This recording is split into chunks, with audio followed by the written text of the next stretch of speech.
प्रजापतिं हवामहे कवीनामुपमश्यवस्तमं ज्येष्ठराजं ब्रह्मणा ब्रह्मणस्पत आनः शृण्वन्नोतिभिस्सीदसादनम् अस्मिन् मण्डले बिम्बे वा ॐ भोः महागणपतिमावाहयामि ओं भुवः महागणपतिमावाहयामि ओं त्वा महागणपतिमावाहयामि सम्मुखोपव अवाकुण्ठितोप वरदोप इति षण्मुद्रां प्रदर्श्याम् ओण्टेस्य विराजते हि गरलं गङ्गाजलं मस्तके वामाङ्गे गिरिराजराजतनया जय नन्दे स्कन्दगणादिनाथ सहिता श्रीकेदारनाथ प्रभो केदाराञ्चल संस्थितो हि सततं कुर्याङ्गलं मङ्गलं भगवान् शम्भो मङ्गलं वृषभध्वज मङ्गलं पार्वतीनाथ भूयोर्भूर्पतिर्मङ्गलम् यामे तद्यो जाताय वै नमो नमः भवे भवे नाति भवे भवस्तमः भवद्भवाय नमः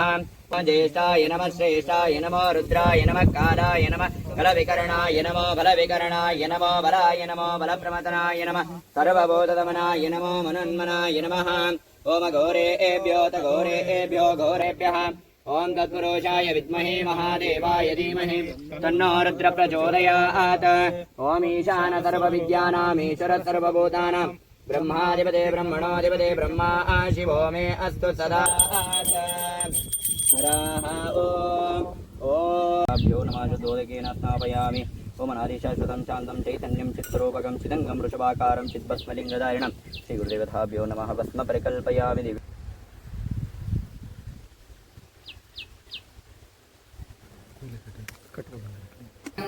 शिवाचार्य महाराज की जय। श्री मज्जगद्गुरु सिद्धलिंग शिवाचार्य महाराज की जय।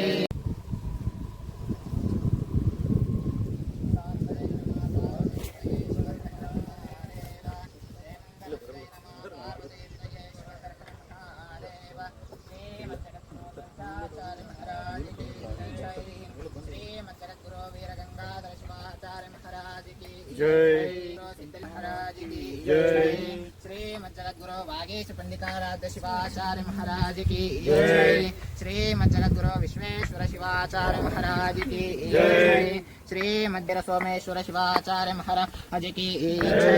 ज्येष्ठाय नमः श्रेष्ठाय नमः रुद्राय नमः नमो बलविकरणाय नमो बलाय नमः बलप्रमथनाय नमः सर्वभूतदमनाय नमो मनोन्मनाय नमः ओम घोरेभ्यो तघोरेभ्यो घोरघोरधरेभ्यः सर्वेभ्यो सर्वशर्वेभ्यो नमस्ते अस्तुरुद्ररूपेभ्यः ओम तत्पुरुषाय विद्महे महादेवाय धीमहि तन्नो रुद्र प्रचोदयात् नमः क्षेत्रलिङ्गलिङ्गोद्भवश्री महाचार्य घण्टाकर्णा विश्वविख्यात शिव तत्त्वबोधिपगे जय मङ्गलं नित्य शुभमङ्गलम् जय जय हे घोरमाराध्य गे जय जय हे घोरमाराध्य गे केदारपीठದ ಒಡೆಯನು ನೀನು ಮೃಂಗಿ ಗೋತ್ರದ ಪುರುಷನು ನೀನು ಜಗದ್ಗುರು ಭೀಮಶಂಕರ ಲಿಂಗಲಂ जय जय हे घोरमाराध्य गे जय जय हे घोरमा कामे कामान् काम कामाय आचार्य महाराज की जय। श्री षडस्थल ब्रह्मा डॉक्टर नालवड़ी शांतलिंग शिवाचार्य महाराज की जय। सांब जय नमः पार्वती पतये नमः देवचेद्रो पंचाचार्य महाराज की जय। देवचेद्रो भीमाशंकर लिंग शिवाचार्य महाराज की जय। पंचकेदारेश्वर महाराज की जय। श्री कविसिद्धेश्वर महाराज की जय। श्री कविशांत वीरेंद्र शिवाचार्य महाराज की जय। श्री मणि शांत वीर शिवाचार्य महाराज की जय। श्री लिंगैक्य योगी तपोभूषण श्री षडस्थल ब्रह्मा मुम्मड़ी शांतलिंग शिवाचार्य महाराज की जय।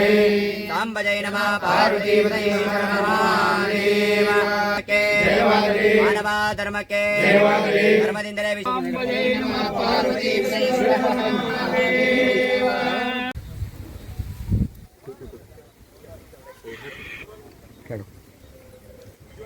ನೀರು ಕೊಡ್ತೀವಿ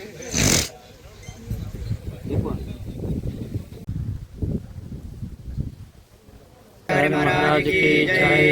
श्रीमद जगद्गुरु भीमाशंकर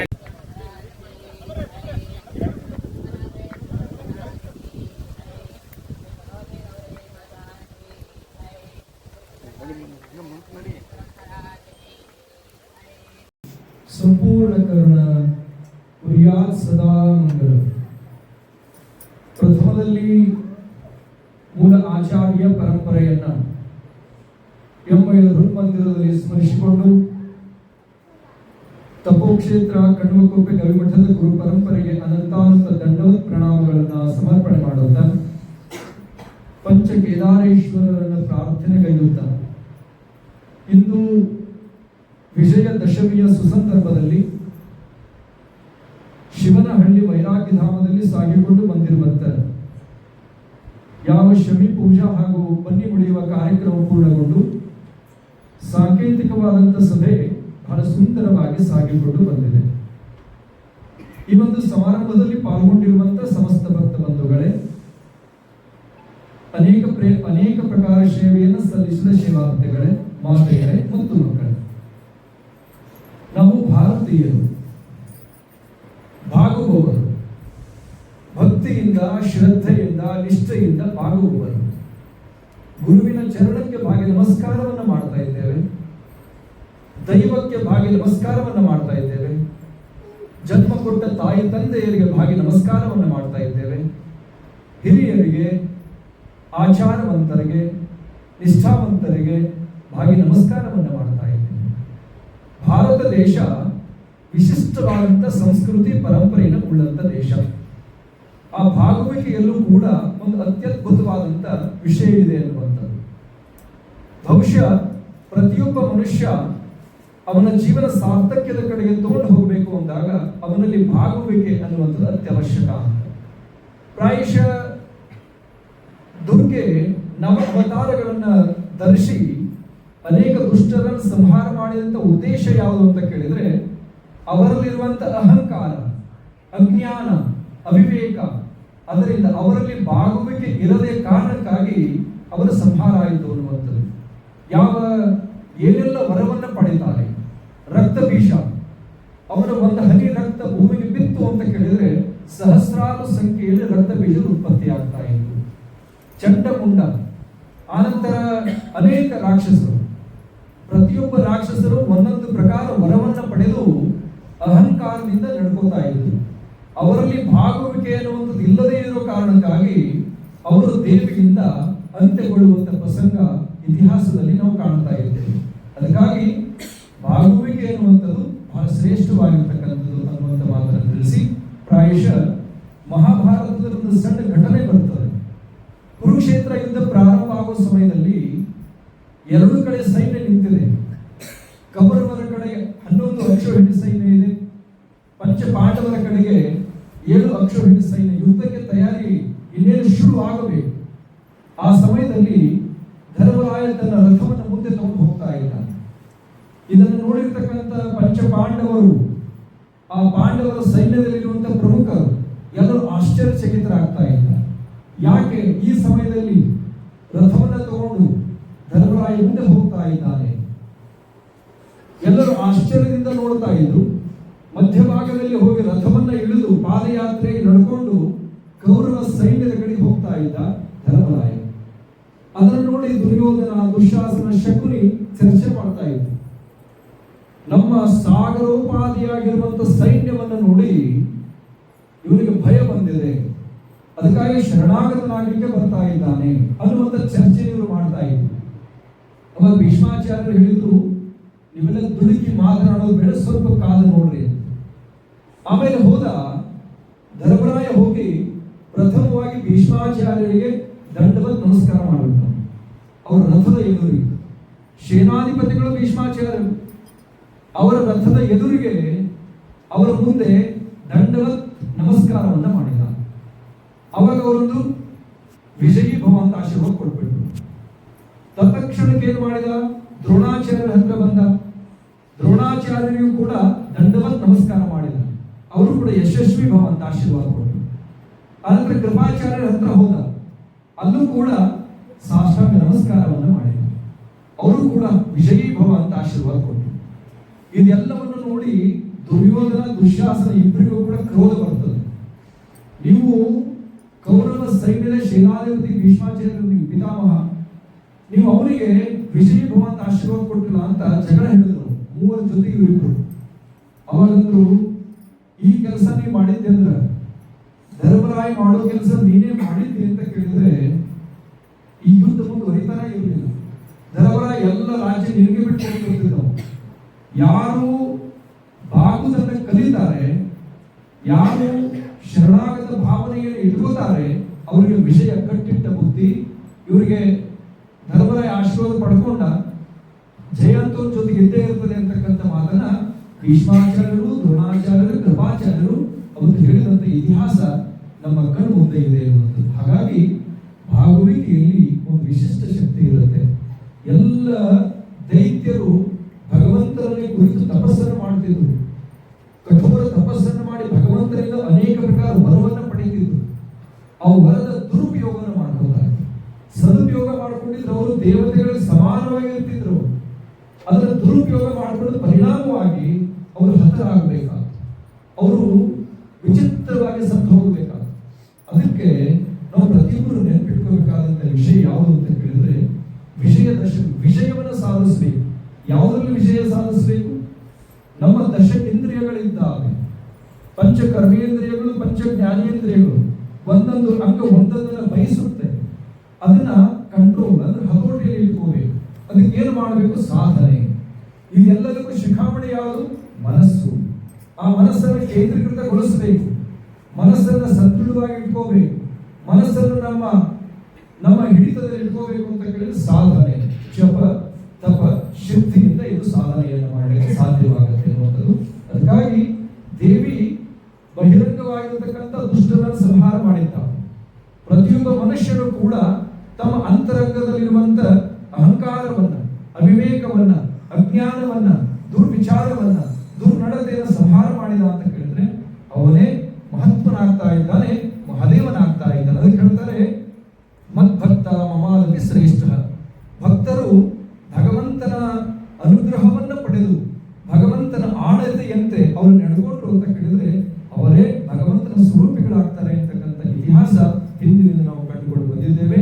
ಆ ನಿಟ್ಟಿನಲ್ಲಿ ಇವತ್ತು ವಿಜಯದಶಮಿ ಸುಸಂದರ್ಭದಲ್ಲಿ ನಾವೆಲ್ಲರೂ ಕೂಡ ಇಲ್ಲಿ ಪಾಲ್ಗೊಂಡಿರುವಂತದ್ದು ಸಂತೋಷದ ಸಂಗತಿ ಎನ್ನುವಂಥ ವಿಷಯವನ್ನು ಪ್ರಸ್ತಾಪನೆ ಮಾಡ್ತಾ, ಪ್ರಾಯಶಃ ಕಂಬಾಳಿ ಭಟ್ರು ಹೇಳಿದ ಹಾಗೆ ಇಲ್ಲಿ ಸಣ್ಣದಾಗಿ ಒಂದು 2 ವರ್ಷ ಆಚರಣೆ ಮಾಡಿದ್ದಾಗಿದ್ದು, 3ನೇ ವರ್ಷದಲ್ಲಿ ಶಮಿ ವೃಕ್ಷಕ್ಕೆ ಹೋಗಿ ಪೂಜೆಯನ್ನು ಸಲ್ಲಿಸಿ ಅಲ್ಲಿ ಶಮಿ ಪೂಜೆಯನ್ನು ಪರಿಪೂರ್ಣಗೊಳಿಸಿ ಬನ್ನಿ ಮುಡಿಯುವಂತ ಕಾರ್ಯಕ್ರಮ ಈ ವರ್ಷ ಪ್ರಾರಂಭಗೊಂಡಿದೆ. ಪ್ರಾಯಶಃ ಅಷ್ಟು ಹೋಗಿ ನಿಲ್ಲಕ್ಕೆ ಅವಕಾಶ ಇತ್ತು. ಆದ್ರೆ ಮೊನ್ನೆ ಒಂದಷ್ಟು ನೀರು ಜಾಸ್ತಿ ಆಗಿರೋದ್ರಿಂದ ಅಲ್ಲಿ ಕೆಸರಿರುವ ಕಾರಣಕ್ಕಾಗಿ ಎಲ್ಲ ದೂರ ನಿಲ್ಲಿಸಿ ಕೆಲವರೇ ಅಷ್ಟು ಹೋಗಿ ಅಲ್ಲಿ ಪೂಜಾ ಪ್ರಕ್ರಿಯೆಯನ್ನ ಮುಂದುವರಿಸಿಕೊಂಡು ಬಂದಂತದ್ದಾಗಿದೆ. ಮುಂದಿನ ವರ್ಷದಲ್ಲಿ ದೇವಿ ಯಾವ ರೀತಿ ಮಾಡಿಸ್ಕೊಳ್ತಾಳೆ ನೋಡೋಣ ಅನ್ನುವಂಥ ವಿಷಯವನ್ನು ಪ್ರಸ್ತಾಪನೆ ಮಾಡ್ತಾರೆ. ಕೊನೆಗೆ ತಾವು ಹೇಳೋದಷ್ಟೇ, ನಾವು ಯಾರು ಕೂಡ ಶಾಶ್ವತರಲ್ಲ. ಯಾವ ಸಮಯದಲ್ಲಿ ಯಾವ ರೂಪದಲ್ಲಿ ಹೇಗೆ ಮನುಷ್ಯನಿಗೆ ಮೃತ್ಯು ಬರುತ್ತೋ ಗೊತ್ತಿಲ್ಲ. ನೀವು ಇತಿಹಾಸವನ್ನ ನೋಡಿದ್ದೀರಿ, ಇತಿಹಾಸದ ಪುಟಗಳನ್ನು ತೆಗೆದು ನೋಡಿದ್ದೀರಿ. ಕೋವಿಡ್ ನಲ್ಲಿ ಎಷ್ಟೋ ಜನರನ್ನು ನೋಡಿದ್ದೀರಿ. ಮೃತ್ಯು ಹೇಗೆ ಬಂತು ಅನ್ನೋದನ್ನು ನೋಡಿದ್ದೀರಿ. ಅವರು ಶ್ರೀಮಂತರಿರ್ಬೋದು, ವಿದ್ವಾಂಸರಿರ್ಬೋದು, ರಾಜಕಾರಣಿಗಳಿರ್ಬೋದು, ದೊಡ್ಡ ಸಾಧಕರಿರ್ಬೋದು, ಎಂತೆಂಥವ್ರು ಯಾವ್ಯಾವ ರೀತಿ ಮೃತ್ಯು ಬಂತು ಅನ್ನುವಂಥದ್ದು.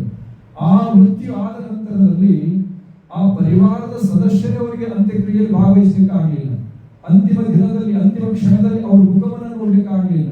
ಅಂತಿಮ ಕ್ಷಣದಲ್ಲಿ ಅವ್ರ ಜೊತೆಗಿರ್ಲಿಕ್ಕೆ ಆಗಲಿಲ್ಲ. ಅಂತಿಮ ಸಮಯದಲ್ಲಿ ಅವ್ರ ಪರಿವಾರವನ್ನು ತಿಳಿಸಿದ್ರು. ಅವ್ರ ಮನೆ ಇಲ್ಲ, ಅವ್ರು ಯಾವುದೇ ವ್ಯವಸ್ಥೆಯನ್ನ ಎಲ್ಲಾದೇ ಮೃತ್ಯು ಆಗಿದ್ದನ್ನು ನೋಡಿದ್ವಿ. ಹಾಗಾಗಿ ಇದು ಎಚ್ಚರಿಕೆ ಗಂಟೆ ಅಂತ ಪ್ರತಿಯೊಬ್ಬರು ಅರ್ಥ ಮಾಡ್ಕೋಬೇಕು. ಮನುಷ್ಯನಿಗೆ ಯಾವ ರೂಪದಲ್ಲಿ ಯಾವ ಕಾಲದಲ್ಲಿ ಹೇಗೆ ಮೃತ್ಯು ಬರುತ್ತೋ ಗೊತ್ತಿಲ್ಲ. ಹಾಗಾಗಿ ಇನ್ನಷ್ಟು ಕಾಲ ನಾವು ಧರ್ಮ ಕೀರ್ತಿ ದ್ವಯಂ ಸ್ಥಿರಂ, ಧರ್ಮ ಮಾರ್ಗದಲ್ಲಿ ನಡೆಯೋಣ, ಪುಣ್ಯವನ್ನ ಸಂಪಾದನೆ ಮಾಡೋಣ, ಸತ್ಕಾರ್ಯವನ್ನ ಮಾಡೋಣ.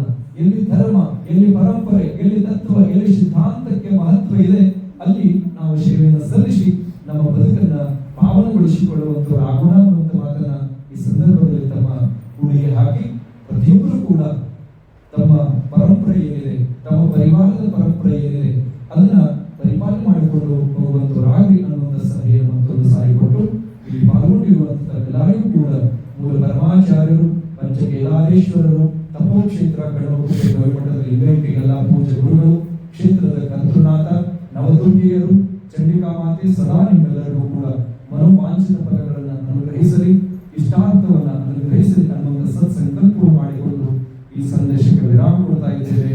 ಓಂ ಶಾಂತಿ ಶಾಂತಿ ಶಾಂತಿ.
ಇವತ್ತೆಲ್ಲ 5ನೇ ತಾರೀಕು. 5 ಅದೇ ಅವತ್ತು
ಈ ವರ್ಷಕ್ಕೆ 25 ವರ್ಷ ಮುಗಿತು.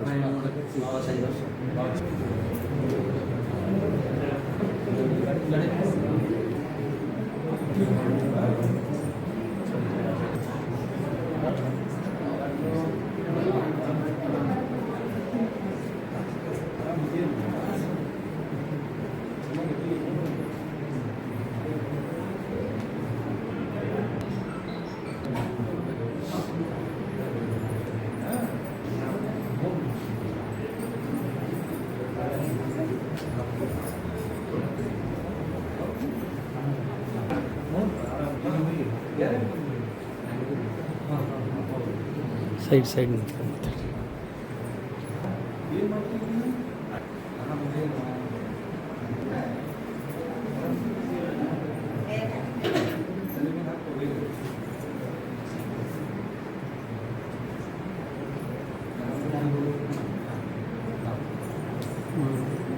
ಬೇಡ ಶಿಶುರ್ ಹಾಸ್ಪಿಟಲ್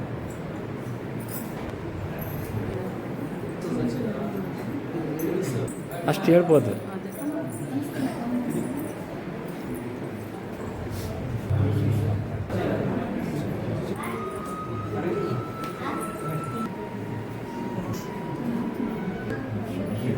ಶನಿವಾರ ಮಧ್ಯಾಹ್ನ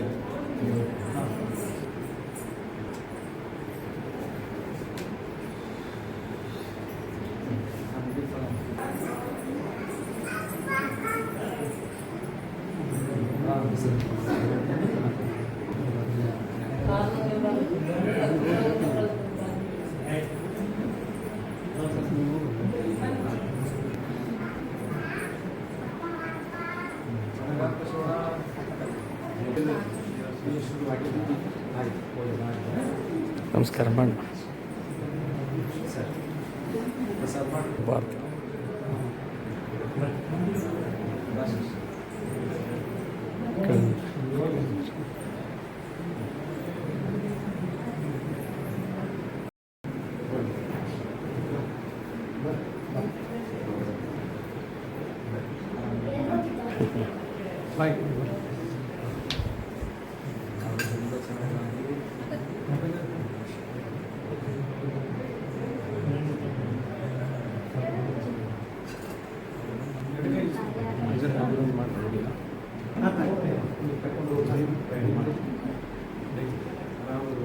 ಗುರುಗಳಿಗೆ ಹೇಳ್ತಾರೆ ಆಮೇಲೆ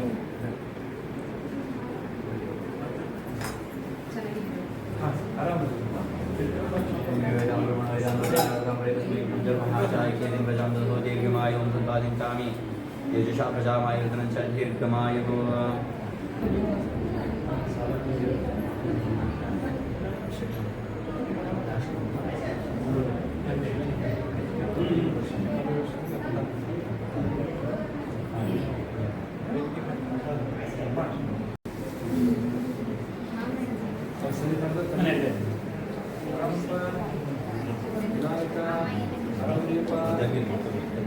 ಒಂದು ಸಂಖ್ಯೆ